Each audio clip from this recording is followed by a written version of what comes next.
अनिल कुमार जी, राधे राधे महाराज। रोहित दुबे जी। महाराज जी, आप दोनों का एक जैसा प्रश्न है। महाराज जी, आप कह रहे हैं कि पाप कर्मों का फल शरीर को ही भोगना पड़ता है, ना कि आत्मा को। लेकिन आत्मा आसक्त हो चुकी है शरीर पे।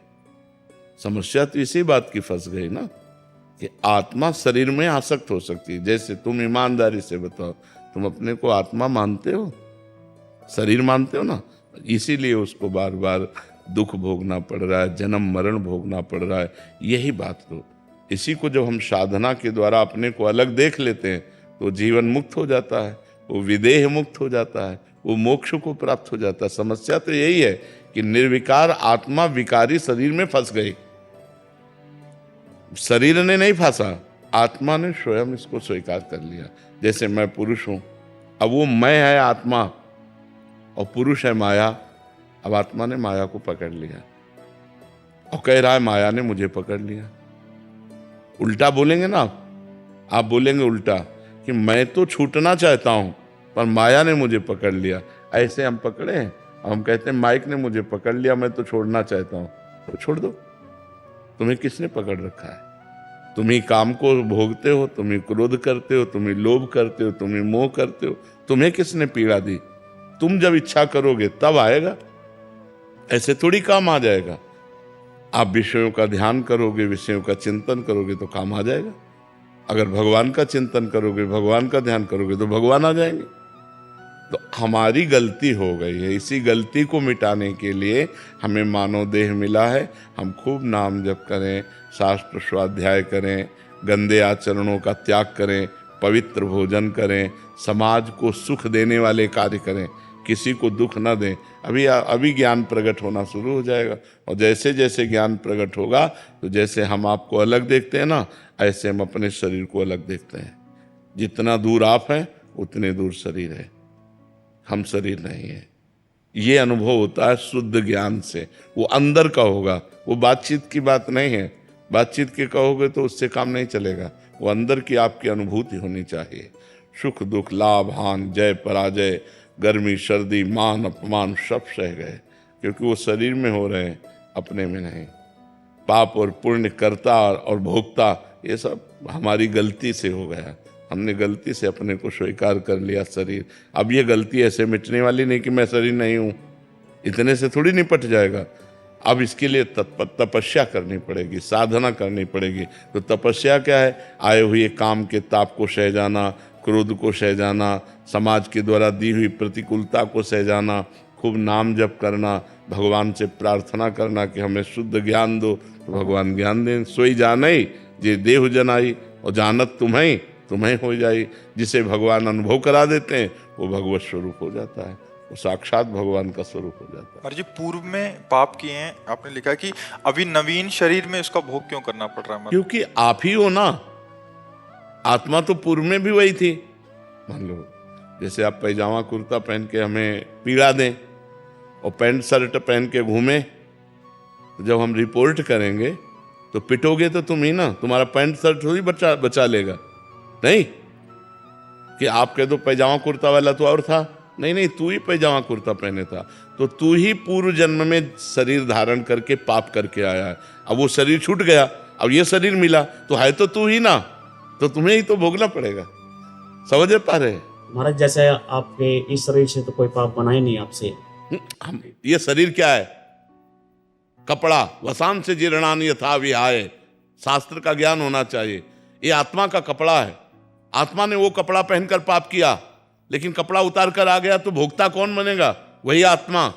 शरीर बदलने से तू नहीं बदल जाएगा। घाघरा चुनरी पहनकर ओढ़ करके गलत काम करो और फिर इसके बाद पैंट शर्ट पहन लो, तो जब पकड़े जाओगे तो थोड़ी गा कि हमने घाघरा चुनरी में किया था। नहीं, डंडा चलेगा। डंडा चलेगा कि नहीं चलेगा? तो उसी शरीर को सजा क्यों नहीं मिलती? इसलिए कि बहुत बड़ा हिसाब है। जैसे आप थोड़ा 5 मिनट पाप करो, इसके बाद पूरे जीवन भर सजा भोगनी पड़ेगी। तो अगर हम प्रश्न करें कि 5 मिनट पाप किया तो 5 मिनट सजा दे दो, पूरे जीवन क्यों सजा भोगनी पड़ेगी? यही इसीलिए कि पाप कर्म का फल बहुत लंबा होता है। तो अनेक जन्मों से हम पाप करते चले आ रहे हैं। तो मनुष्य जैसे ये जन्म है, अब तुम्हें छूट है, अब आज तुम कोई पाप कर डालो, तुम्हें अभी दंड नहीं मिलेगा। तुम्हें पीछे का भी दंड भोगना पड़ेगा। जो पीछे करके आए पाप पुण्य, उसको भोगना पड़ेगा। अभी पाप कर रहे हो, आपका पुण्य का नंबर लगा हो तो आप बहुत सफल होते चले जाओगे। तो आपको लगेगा कि पाप कर्म कर रहा हूं, बड़े मौज से रह रहा हूं। मौज से नहीं रह, तुम्हारे पुण्य कर्म इस समय लागू हो गए इसलिए मौज है। और जिस समय पुण्य कर्म खत्म हुए और ये वर्तमान का पाप और पूर्व का पाप कनेक्शन, तो ब्लास्ट हो जाएगा। फिर रहा न को कुल रोवन हारा, मिट्टी में मिल जाओगे। कर्म अवश्य में भोक्तव्यम। अच्छा, आत्मा वही होती है, जीव शरीर बदलता रहता है, इसलिए उसको भोगना पड़ता है। महाराज दुर्घटना में सभी एक साथ क्यों मरते हैं, जैसे विमान क्रैश? कर्म का संयोग मिल जाता है, कर्म का संयोग मिल जाता है। जैसे हमने पूर्व जन्म में 50 लोग मिल करके एक ही पाप कर्म किए। जैसे तुम दोनों का प्रश्न एक साथ हुआ ना, क्यों हुआ?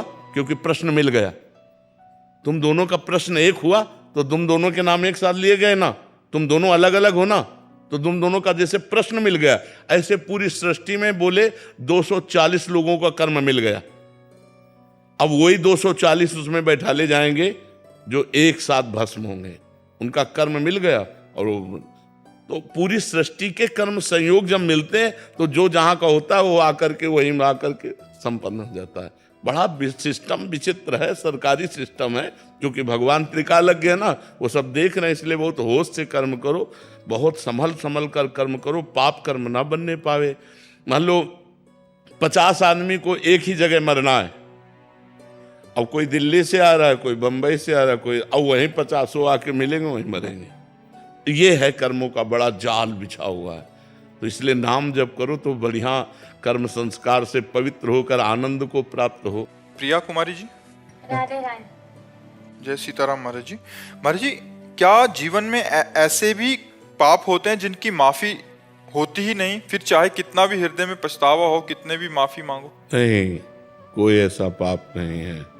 नाम संकीर्तनम यस्य सर्व पाप प्रणाशनम। सर्व शब्द है, सर्व पाप प्रणाशनम।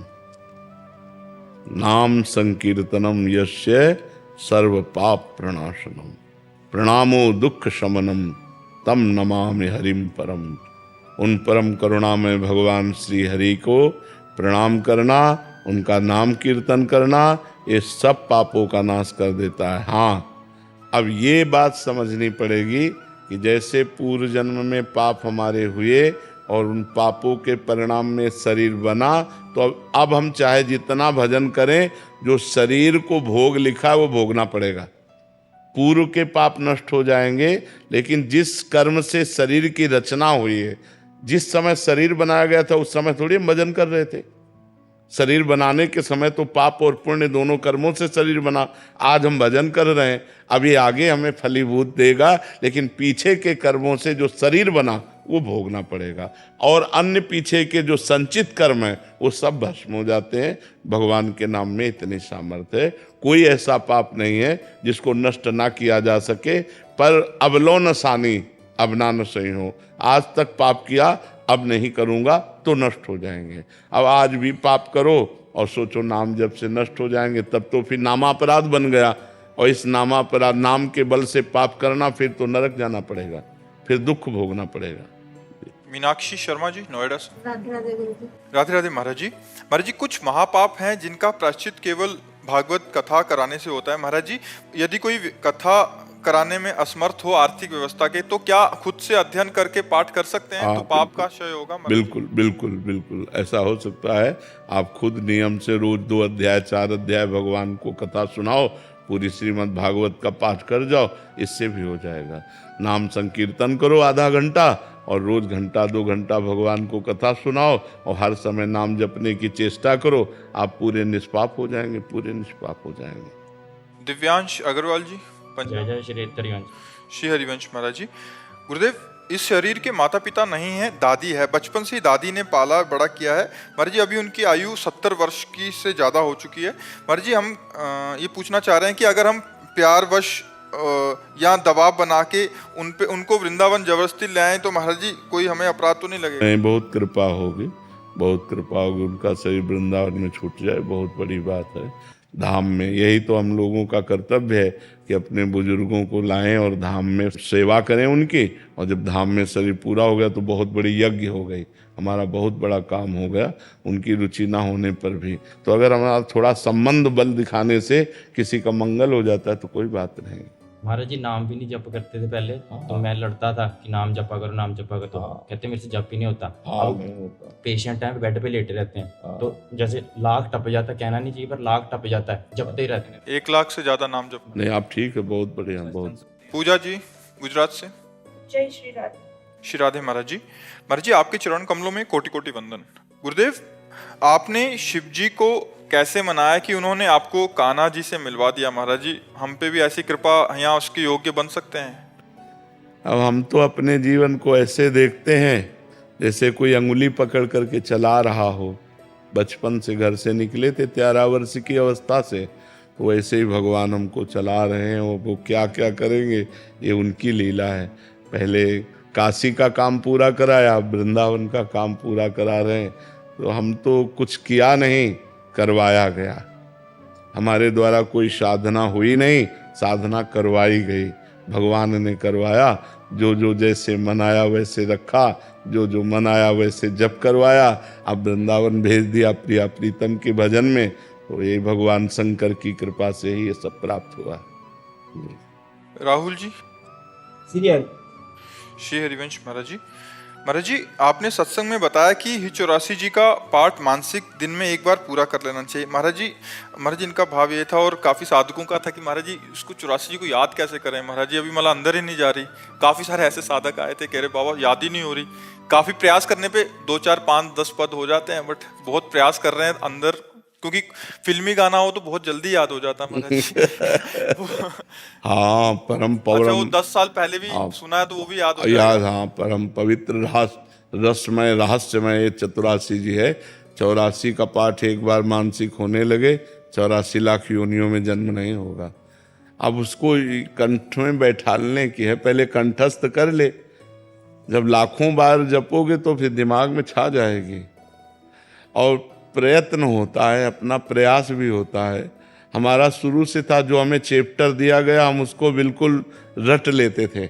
जो चैप्टर दिया गया, हम कक्षा 9 तक पढ़े हैं, पर हमारा स्वभाव शुरू से था, जैसे कक्षा 1 2 में गिनती पढ़ाई जाती थी ना, तो हम सीधा उल्टा फटाफट, जैसे सीधा पढ़ते हैं ऐसे उल्टा पढ़ते थे कि हमें कहीं भी त्रुटि ना होने पाए।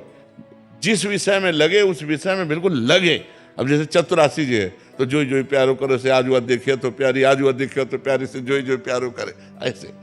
अब जिसमें लगा जाता है उसी में लगा जाए, प्रयत्न किया जाए तो संभव क्यों नहीं है। अब मन न लगे और आप उस पर प्रयास ना करो तो फिर बात, असफलता कब लगती है?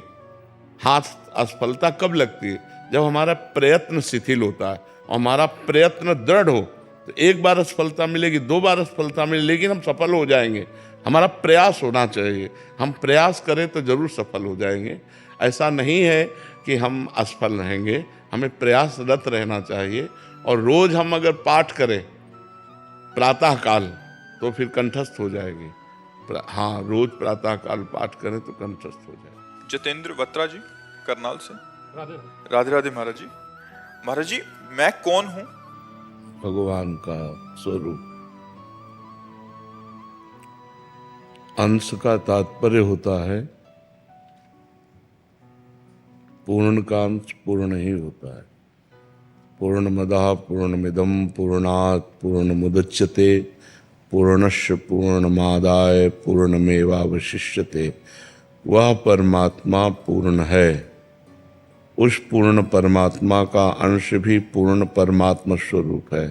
भगवान ने गीता में कहा, ममैवांशो जीवलोके जीवभूता सनातना। जो सनातन मेरा अंश जीव है वो ममैवांशो, वो मेरा अंश है। जैसे गंगा जी से 1 चम्मच गंगा जल निकालो तो गंगा जल, 1 टैंकर निकालो तो गंगा जल, तो गंगा जल तो गंगा जल ही है ना। जैसे ऐसे ही परमात्मा का अंश परमात्मा स्वरूप ही है। पर इसको जब तक देह भाव है तब तक जाना नहीं जा सकता। देह भाव, मैं स्त्री हूँ, मैं पुरुष हूँ, जड़ चैतन्य, अच्छा बुरा। जब तक द्वंद्वों में हमारी मति भ्रमित होती है तब तक हम परमात्म स्वरूप को नहीं जान सकते। जो द्वंद्वातीत हो गया है वो सब में अपने भगवान को देखता है और अपने में भी भगवान को देखता है। सोई जाने जेह देहु जनाई, जानत तुम्हें तुम्हें हो जाए। जो परमात्मा को जान लेता है तो वो परमात्म स्वरूप ही हो जाता है, क्योंकि वो परमात्म स्वरूप ही है। तो तत्त्वम अस्य, मैं कौन हूँ? तो तत्, तुम परमात्म स्वरूप ही हो। त्वम अस्य, तुम वही हो जिसकी खोज कर रहे हो, और कोई नहीं। जब खोजने वाले को मिला तो खोजने वाला खो गया। जब तक मिला नहीं तब तक खोजने वाला रहा, और जब मिला तब खोजने वाला नहीं। जब मैं था तब हरि नहीं, और अब हरि हैं, मैं नहीं। खोजने वाला गायब हो गया। तो हम सब परमात्मा स्वरूप ही हैं, लेकिन अपने स्वरूप को भूलकर माया में ग्रसित होने के कारण काम क्रोध लोभ आदि के चक्कर में फंसकर हम पुनरपि जननम पुनरपि मरणम पुनरपि जननी जठरे शयनम, इसमें फंस गए। समझ पा रहे हैं आप? नाम जप करो, शास्त्र स्वाध्याय करो, सत्संग सुनो, पवित्र आचरण से रहो तो जान जाओगे। भगवान कृपा करेंगे तो आप अपने स्वरूप को जान जाओगे। अपना स्वरूप ब्रह्म स्वरूप है, परमात्मा स्वरूप है, जिसमें आग्नेयास्त्र का भी प्रवेश नहीं है। वायुवास्त्र, वरुणास्त्र, इन दिव्यास्त्रों का भी प्रभाव जिसके ऊपर नहीं, वो मैं हूँ। नैनम छिन्दन्ति शस्त्राणि नैनम दाहति पावकः न चैनम क्लेदयन्त्यापो न शोष्यति मारुता। वो हमारा दिव्य स्वरूप है, पर हम जन्म मरण वाले इस शरीर में आसक्त हो गए, इसलिए बार बार हमको दुर्गति भोगनी पड़ती है। एक बार हमें चांस मिला है ये मनुष्य शरीर देकर भगवान ने कि हम अपना कल्याण कर लें और अपना उद्धार कर लें, पर वो भूमि परत भा ढाबर पानी, तिम जीव ही माया लपटानी। जैसे ऊपर से स्वच्छ जल गिरा नीचे आकर गंदा हो गया, ऐसे जन्म लेते ही ये माता, ये पिता, ये भाई, ये बंधु, फिर जवानी, फिर पत्नी, फिर पुत्र, फिर पौत्र, बस इसी में पूरा जीवन निपट गया। वो कभी एक मिनट भी बैठकर सोच नहीं पाया कि मैं कौन था, किस लिए आया हूँ, क्या करना है। वो इसी में भूलकर अपने पूरे जीवन को नष्ट कर दिया। समझ पा रहे हैं?